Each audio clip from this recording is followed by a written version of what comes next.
है guys, welcome back to the another video. तो कैसे हो? दिस बहुत बढ़िया हो गया। जैसे कि मैं बात करूं, आप लोग का जो टॉपर सीरीज चल रहे थे जिसमें हम लोग ने माइक्रो इकोनॉमिक्स के बैंकिंग तक देख लिया था, ठीक है। जो मैं आशा करता हूं आपको कंप्लीट हो गया होगा ना, कंप्लीट हो गया होगा बहुत से। लेकिन वहीं मैं बिजनेस स्टडीज में बात करूं तो हमारा लगभग स्टाफिंग शुरू हो गया था और मैं ठेका लेके बैठा हूं कि आपके टॉपर सीरीज के बैच के अकॉर्डिंग बैच से हमको क्या करना है, जल्दी बताओ।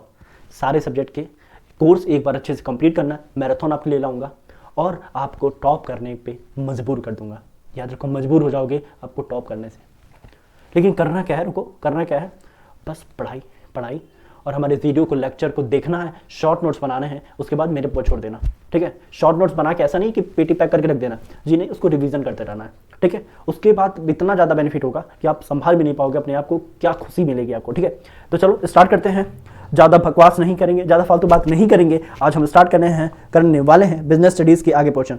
जैसे कि मालूम है कि हम लोग बिजनेस स्टडीज़ में लगभग इंपॉर्टेंस वगैरह देख लिए थे, ठीक है। तो हम लोग को ज़्यादा ऐसा कुछ पढ़ना नहीं है, आज चैप्टर कंप्लीट कर लेंगे, ठीक है। तो चलिए स्टार्ट करते हैं। हम लोग का ये स्टाफिंग के देख लेते थे, इंपॉर्टेंस देख लेते थे। और आज हम लोग स्टार्ट करने वाले थे स्टाफिंग एंड ह्यूमन रिसोर्सेज से। हम पेन चेंज कर लेते हैं, ठीक है। Staffing and human resources management क्या होता है भाई, ठीक है। अब देखो, मैं बात करूं staffing and human resources management से, ठीक है। अगर आप बिजनेस कर रहे हो, ठीक है ना, बिजनेस कर रहे हो और आपके बिजनेस के अंदर लोग ही नहीं रहेंगे तो कैसे रहेगा। अगर आप लोग बिजनेस कर रहे हो, अगर लोग नहीं है मैनेजमेंट करने के लिए, जो एम्प्लॉयज़ होते हैं, यानी कि जो मैनेजर्स होता है उसके नीचे, जाहिर सी बात है ना, काम करेंगे एम्प्लॉयज़ होंगे। यानी कि कहने का मतलब आपका बिजनेस कैसे चलेगा। ऐसा नहीं है ना कि सामान लेते आओ, इक्विपमेंट जो भी चाहिए वो रॉ मटेरियल हो गया, लेकिन वर्कर ही ना रहे तब आपकी बिजनेस चलेगी क्या? नहीं चलेगी मेरे दोस्त, नहीं चलेगी, ठीक है। तो बस यही चीज़, ह्यूमन रिसोर्सेज। तो मैनेजमेंट के लिए, बिजनेस के लिए, ओवरऑल बिजनेस एक्टिविटीज़ के लिए ह्यूमन बहुत इंपॉर्टेंट है, ठीक है ना। तो बस human resources management is a part of management process with develop and manage, ठीक है, the human elements the enterprises considering the knowledge, skill, creativity, talents, ठीक है, and potential for contributing towards organisational objectives. जितने भी organisational objectives हैं वो achieve नहीं हो सकते। क्यों नहीं हो सकते मेरे दोस्त, बताओ ना। अगर ह्यूमन नहीं रहेगा तो, मैं नहीं रहूंगा तब, आप नहीं रहोगे तो, जो आसपास के जो लोग हैं वो नहीं रहेंगे तो, ठीक है, it's not possible to continue the business, ठीक है। फिर human resources management involve the determining the organisation need for human resources, recruitment and the selecting the best employees, training, developing, compensating, rewarding and employees. It include the activities related to relation of the government, the trade union. अगर आपके business हैं, लोग हैं, workers हैं, employees हैं, अगर आप workers को, एम्प्लॉइज को, ठीक है, खुश नहीं रख रहे हो अपने बिजनेस के अंदर, ठीक है, ध्यान देना, उसकी जो जरूरतें हैं उसको फुलफिल नहीं कर रहे हो, ठीक है, तो आपका क्या हो सकता है, लॉस हो सकता है। वो छोड़ के किसी और बिजनेस में चला जाएगा, वो छोड़ के किसी और फॉर्म के अंदर चला जाएगा, ठीक है। यकीन मानो आपका ग्रोथ होगा ही नहीं। तो बहुत ज़्यादा इंपॉर्टेंट होता है क्या, ह्यूमन रिसोर्सेज को संभाल के रखना, ठीक है। कल को मैं बात करूं, कुछ इक्विपमेंट अगर खराब हो गया तो तुरंत चेंज कर सकते हो, ठीक है, कहीं से जाइए खरीद के लाइए। लेकिन अगर एम्प्लॉइज में कुछ अगर भेदभाव हो गया या ऐसा कुछ हो गया तो तुरंत एम्प्लॉइज नहीं आके काम करने लगेंगे, ठीक है, बहुत सारी दिक्कत सहना पड़ेगा आपको। तो ऐसा नहीं करना चाहिए, ठीक है। तो staffing and human resources management आशा करता हूं समझ में आ गया होगा। ये आपके एग्जाम पॉइंट ऑफ व्यू से उतना ज्यादा इंपॉर्टेंट नहीं है, ठीक है। तो आप लोग इसको केवल थोड़ा बहुत रीड कर लेना, समझ लेना ये टॉपिक क्या बोल रहा है, ठीक है। यहां से क्वेश्चन उतना नहीं बन सकते हैं। बनेगा कहां से, इंपॉर्टेंस से बनेगा एंड प्रोसेस से बनेगा, ठीक है। चलो तो मैं आगे पढ़ाता हूं, आगे बताता हूं। स्टाफिंग ह्यूमन रिसोर्सेज मैनेजमेंट देख लो, इसके की पॉइंट क्या है। फर्स्ट, कंपनसेशन देना है। अगर आप एम्प्लॉइज को, वर्कर्स को कंपनसेट नहीं कर रहे हो टाइमली, ठीक है, अपने इन्वायरमेंट के अकॉर्डिंग, अपने मार्केट के अकॉर्डिंग, तो वो छोड़ के जा सकता है, ठीक है ना। फिर मोटिवेशन, अपने एम्प्लॉय को, जैसे मैं तुम्हें मोटिवेशन करके पढ़ाता हूं, ठीक है, अगर तुम अपने एम्प्लॉइज के, अपने बिजनेस के अंदर मोटिवेशन नहीं कर रहे हो, उसको मोटिवेट नहीं कर रहे हो, तो वो छोड़ के चला जाएगा, ठीक है। बस तुम हाथ मलते रहना था। एम्प्लॉइंग पीपल, ठीक है, बस। फिर प्रोवाइडिंग सोशल सिक्योरिटी, उसको सोशल सिक्योरिटी प्रोवाइड करो। अगर नहीं करोगे तो टाइम नहीं लगेगा छोड़ के जाने का, ठीक है। तो ये चीज भी ध्यान रखो। कैरियर ग्रोथ, ठीक है भाई, सबके अलग अलग पर्सनल गोल्स होते हैं, ठीक है, जैसे तुम्हारे जैसे मेरे हैं वैसे उस एम्प्लॉय का भी होगा, उस वर्कर का भी होगा, लेकिन तुमको कुछ होता ही नहीं है। दूसरे का भी संभाल के रखो ना, वो भी बेचारा इंसान है, वो भी मेहनत कर रहा है, काम कर रहा है, तो उसके कैरियर ग्रोथ पे भी ध्यान रखो, ठीक है। ऐसा नहीं है कि तुम केवल काम कराए जा रहे हो, बस थोड़ा बहुत पैसा ले लो काम कर दो, ऐसा नहीं होता मेरे दोस्त, ठीक है। परफॉर्मेंस अप्रिसिएबल, ठीक है, अप्रेजल, अगर वो परफॉर्मेंस बहुत बढ़िया कर रहा है उसको रिवॉर्ड वगैरह दो थोड़ा, ठीक है, उसको जरा अप्रिसिएट करो, ठीक है, हमेशा थोड़ी ना तुम डांटते रहोगे, तो ऐसा नहीं होना चाहिए ना। ह्यूमन रिसोर्सेस प्लानिंग, क्या ही बताऊँ, रिवाइव एंड ऑडिट, ठीक है, तो ये नॉर्मल चीज़ें हैं। फिर मैं बात करूँ, आशा करता हूँ समझ में आ रहा होगा, अगर भाई समझ में आ रहा होगा, ठीक है, समझ में आ रहा है तो प्लीज़ भाई शेयर करो हमारे चैनल को और सब्सक्राइब कर दो यार, ठीक है, सब्सक्राइब कर दो एंड कमेंट वगैरह कर दो, जो भी सजेशन है वो बताओ, ठीक है, मैं इससे बेटर क्या कर सकता हूँ, ठीक है, क्योंकि मैं तुमसे वादा किया हूँ कि एकदम बेटर क्वालिटी में तुम्हें वीडियो लेक्चर प्रोवाइड करूँगा, तो थोड़ा सा सजेस्ट करो मुझे कि और बेटर कीजिए, ये चीज़ अच्छा हो सकता है, ठीक है, अगर पसंद आ रहा है तो कमेंट करो, कुछ भी बोलो, ठीक है। अब देखो मैं बात करूँ स्टाफिंग प्रोसेस, यानी कि स्टाफिंग का प्रोसेस क्या होता है, देखो ना, staffing is referred as a both line as well staff activity. Staffing process एक वो लाइन है जो सारे स्टाफ मिलके वो एक्टिविटीज को अंजाम देते हैं, यानी कि वो एक्टिविटीज करते हैं, ठीक है। It is the referred line activity because like other function such as planning, organising, directing, controlling, staffing is also perform by the every managers. जितने भी मैनेजर्स होते हैं, अगर उनको लाइफ टाइम गोल चाहिए 3-4 साल, ठीक है, जो भी वो प्लान किए हैं, जो गोल किए हैं, जो ऑब्जेक्टिव है उनका, वो अगर वो फंक्शन फॉलो करेंगे तभी वो अचीव हो पाएगा, अन्यथा वो अचीव नहीं होगा, चाहे कुछ भी कर लो, ठीक है। अगर आप पढ़ाई कर रहे हो 90+ की सपना देखे हो, तुम्हारी गोल है कि 90+ लाना है, लेकिन अगर अच्छे से पढ़ाई नहीं करोगे, प्लानिंग नहीं बनाओगे, तो वो पॉसिबल नहीं है कि तुम 90+ तक पा जाओ। उसी तरह सेम ऑब्जेक्टिव गोल्स हमारे फॉर्म, हमारे बिजनेस के अंदर भी होते हैं, ठीक है ना। प्लानिंग से हमारा स्टार्ट होता है, ठीक है, प्लानिंग, ऑर्गेनाइजिंग, डायरेक्टिंग, स्टाफिंग, ये सब चीज़ें होती हैं। फिर मैं बात करूँ, it is a staff activity because it is an important area of management, also line marketing management, functioning management, as we have human resources management department also the large organisation, ठीक है ना। तो ये सारी चीज़ें होती हैं। फिर देखो फर्स्ट क्या बोल रखा है, एस्टिमेटिंग मैन पावर रिक्वायरमेंट। जो मैन पावर होते हैं, ठीक है, उनकी रिक्वायरमेंट होता है, ठीक है ना।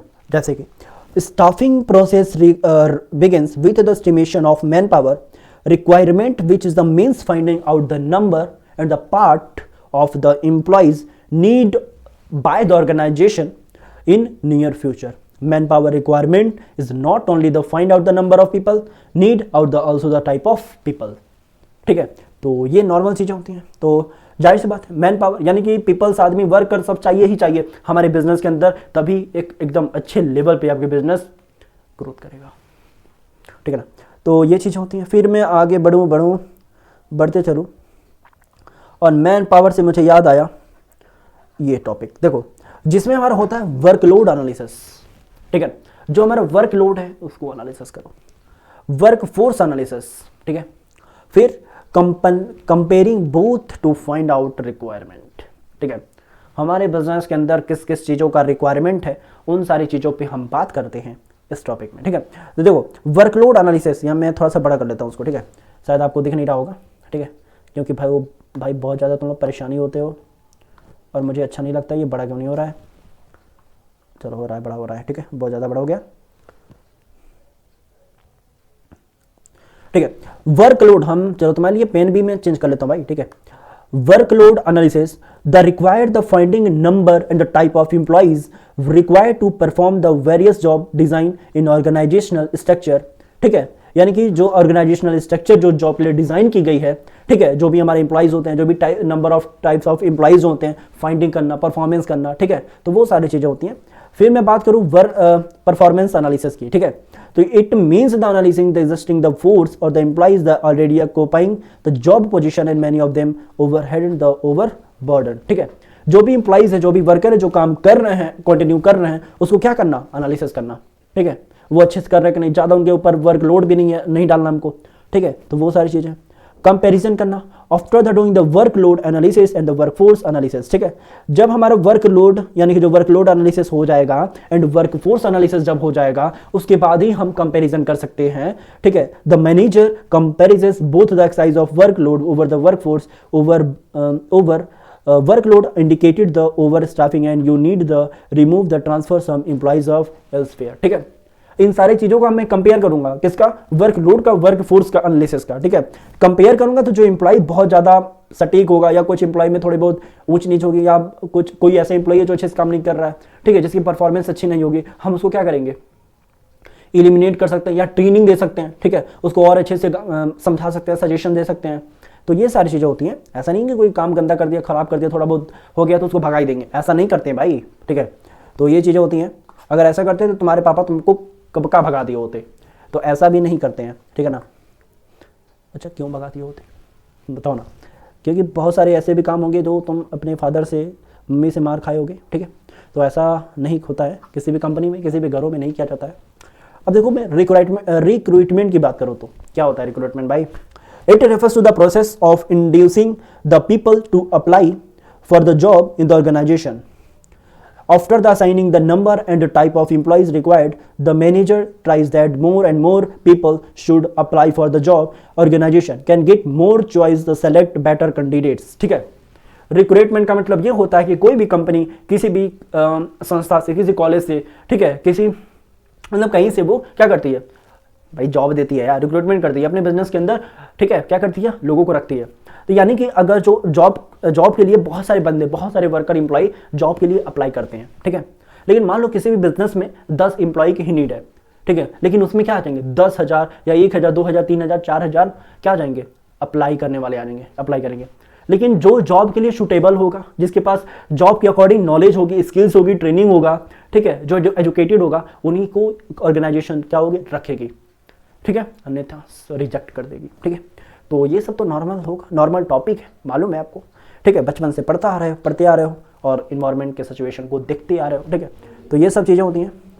सिलेक्शन में बात करूं, it refers to the choosing the most suitable candidate to fill the vacant job position.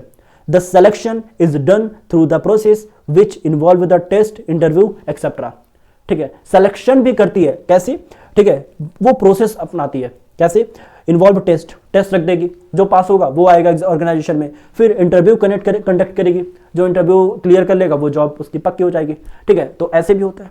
फिर प्लेसमेंट एंड ओरिएंटेशन होता है, जिसमें placement refers to the occupying of post by the candidate for the which is selected. After the selection the employ is the given appointment let's the ask to occupy the vacant job position, ठीक है। तो ये सारी चीजें होती हैं। फिर मैं बात करूं ट्रेनिंग एंड एम्प्लॉयमेंट की, ठीक है।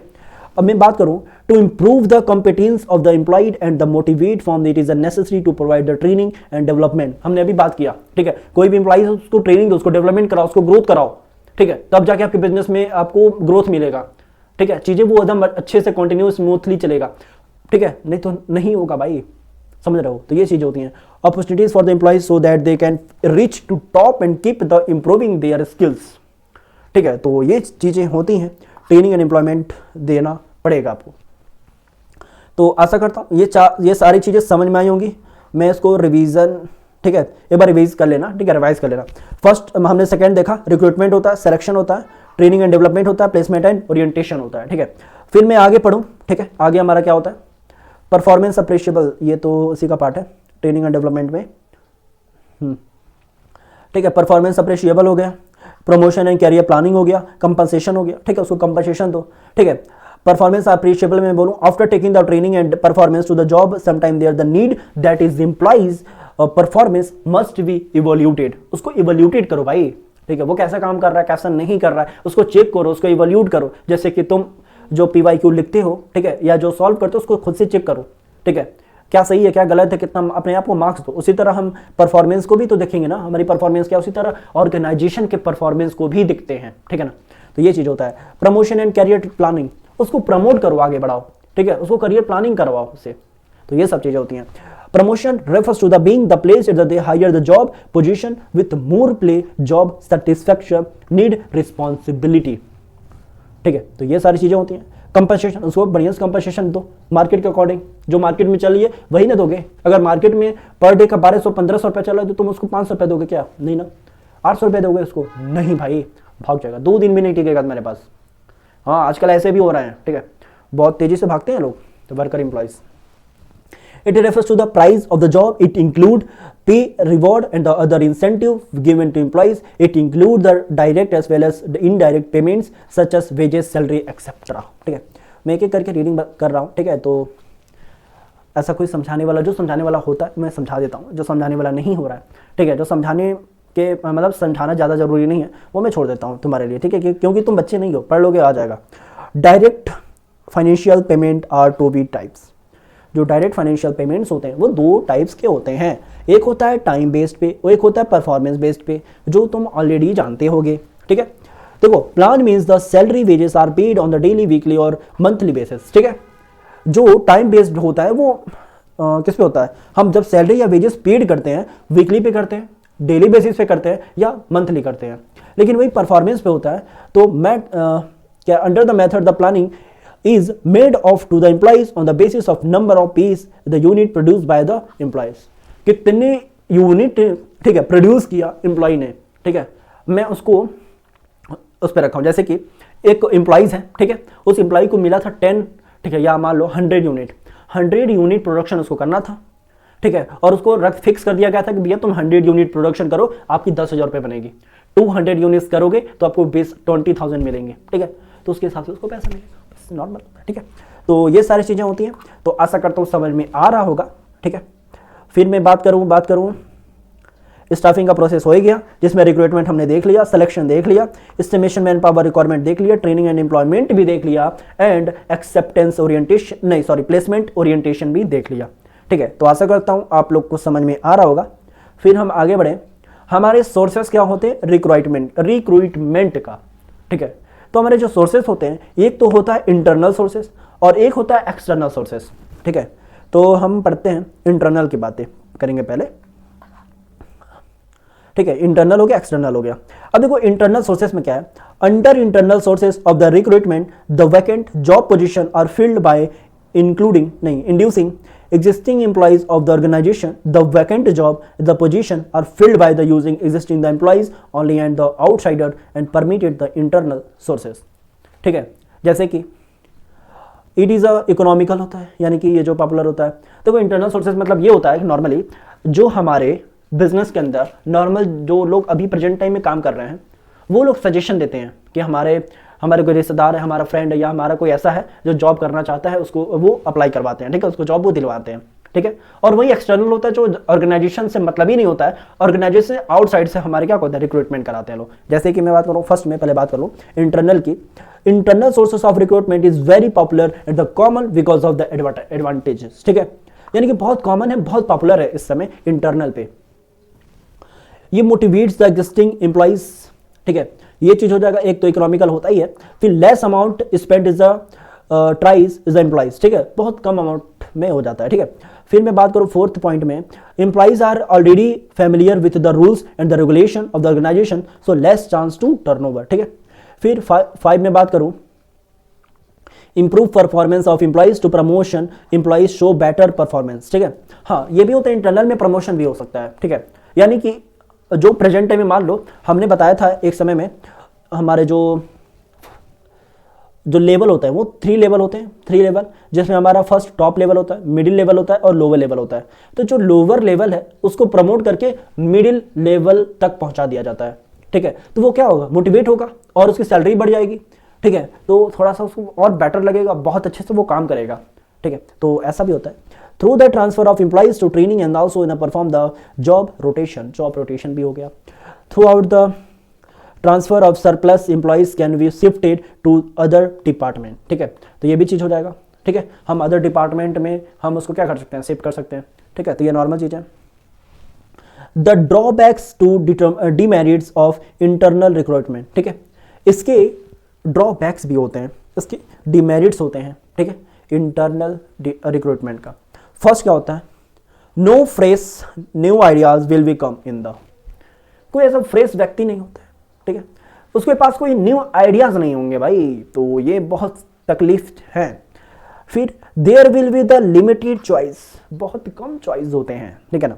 फिर not suitable for new organization, नया ऑर्गेनाइजेशन के लिए ये चीज़ें सुटेबल नहीं होती हैं, ठीक है ना। फिर मैं बात करूँ 4, frequent transfer may be reduce the reproductivity of employees, यानी कि फ्रीक्वेंट ट्रांसफर होते हैं, ठीक है, बहुत रिड्यूस प्रोडक्टिविटी होता है, ठीक है। तो ये भी रीज़न है हमारा डिसएडवांटेज यानी कि डीमेरिट्स का, ठीक है। फिर मैं बात करूँ under the internal recruitment following the method of recruitment are used, हम इंटरनल रिक्रूटमेंट के अंदर दो मेथड पढ़ते हैं ऑलरेडी, ठीक है, जिसमें हमारा ट्रांसफर होता है एंड प्रमोशन होता है, वन ब्रांच से दूसरी ब्रांच, ठीक है, या लोअर से मिडिल तक ट्रांसफर हो जाना, ठीक है, ये चीज़ होता है, यानी कि ट्रांसफर हो जाना नहीं, लोअर से मिडिल तक तो ये हमारा प्रमोशन में आ जाएगा, ठीक है। अगर आप लोअर में हो, लोअर लेवल में आप मिडिल में जाना चाहते हो तो ये आपका प्रमोशन हो गया, लेकिन ट्रांसफर एक ब्रांच से दूसरे ब्रांच में चले गए, दूसरे डिपार्टमेंट में चले गए, तो ये हमारा ट्रांसफर हो जाएगा, ठीक है। फिर मैं बात करूँ कॉम्पिटिटिव स्पिरिट की, through the external recruitment main the outsider and organization delivers the competitive spirit the existing the employees of organization, ठीक है। तो ये सब चीज़ें होती हैं।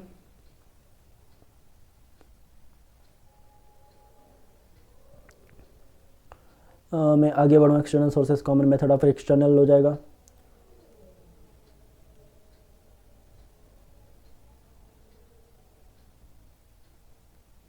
ये सब सिलेक्शन ऑफ प्रोसेस है, ठीक है।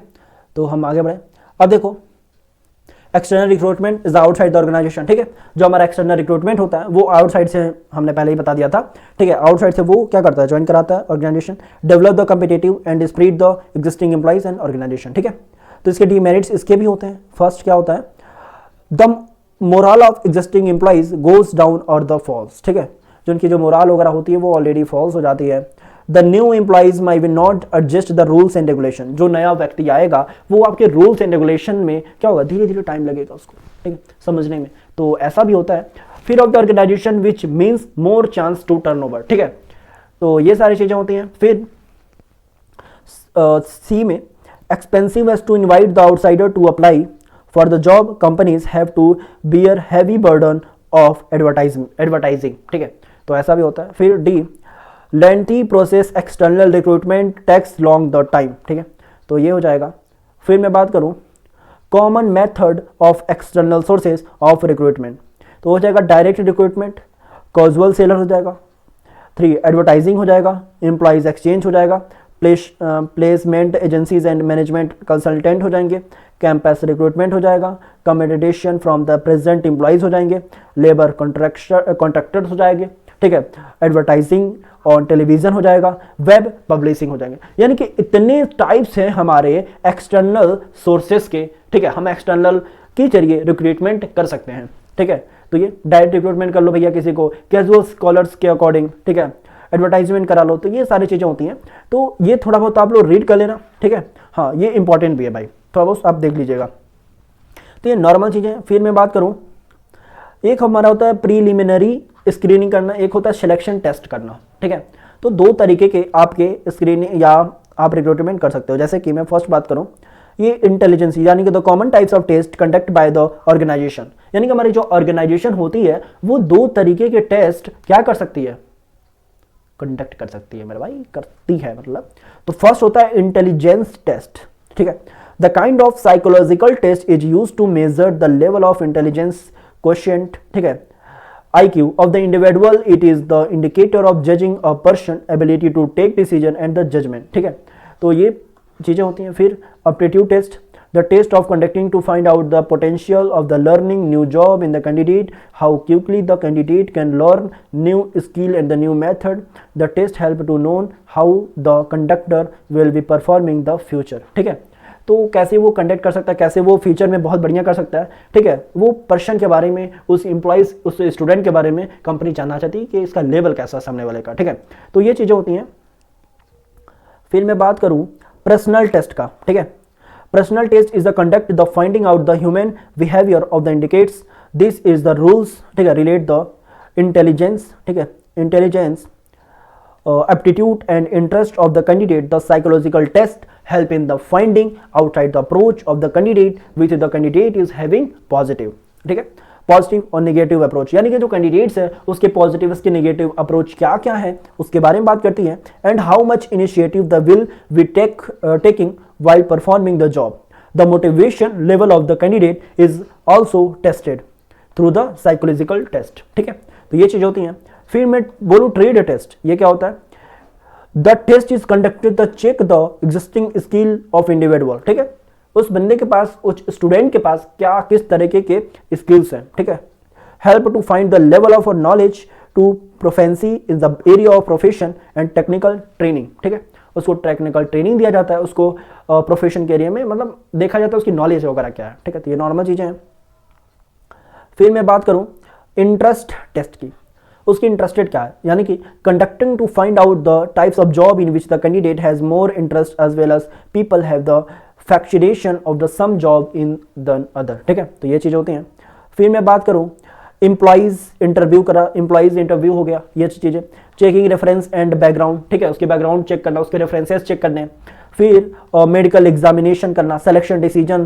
ठीक है, ये चीज़ हो जाएगा. जॉब ऑफर करना, फिर कॉन्ट्रैक्ट ऑफ एम्प्लॉइज, फिर एम्प्लॉइज के साथ कॉन्ट्रैक्ट कर लेना. ठीक है, तो ये चीज़ें होती हैं. फिर मैं बात करूं सिलेक्शन प्रोसेस, ये आपको समझ आ गया. प्रीलिमिनरी स्क्रीनिंग हो गया, मेडिकल एग्जामिनेशन नहीं, जॉब ऑफर हो गया, एम्प्लॉयमेंट इंटरव्यू हो गया. ठीक है, मतलब ये सारी चीज़ें करनी है. Selection test, checking reference, contract of employ interview करना, जॉब ऑफर करना. ठीक है, तो ये नॉर्मल चीज़ें होती हैं. ठीक है, तो आप लोग आशा करता हूँ समझ में आ रहा होगा आप लोग को. ठीक है, और इसी के साथ हमारा जो स्टाफिंग चैप्टर है टॉपर सीरीज के, वो टोटली स्टाफिंग कंप्लीट होता है. ठीक है, जिसमें मैं आशा करता हूँ आप लोग कर लोगे. जिसमें आपको क्या करना है बताओ ना, क्या करना है? शॉर्ट नोट्स बनाने हैं, वीडियो को कंप्लीटली पूरे देखने हैं, एकदम मजे मजे में, इजीएस्ट वे में हमने समझा दिया है. ठीक है, आप एकदम हेडफोन लगा लो, आराम से इस वीडियो को देख लो ताकि अच्छे से समझ में आ जाएगा और आप लोग अपनी पढ़ाई अच्छे से कीजिए. ठीक है, और आशा करता हूँ आप हमारे चैनल को सब्सक्राइब कर लिए होगे. ठीक है, अगर नहीं भी किए होगे, गलती से छूट भी गया होगा, तो आप सब्सक्राइब कर लेना. और ठीक है, और आपके फ्रेंड सर्कल में ज़रा भेज देना, उनका भी हेल्प हो जाएगा. ठीक है, अकेले मत पढ़ो. ठीक है, आप लोग ज़रा भेजते भी रहो हमारी वीडियो को. ठीक है, और जो भी सजेशन, जो भी कमेंट वगैरह कर सकते हो वो करो. ठीक है, बस आशा करता हूँ आप लोग को ये वीडियो पसंद आई होगी, समझ में आया होगा. ठीक है, तो चलिए बाय बाय.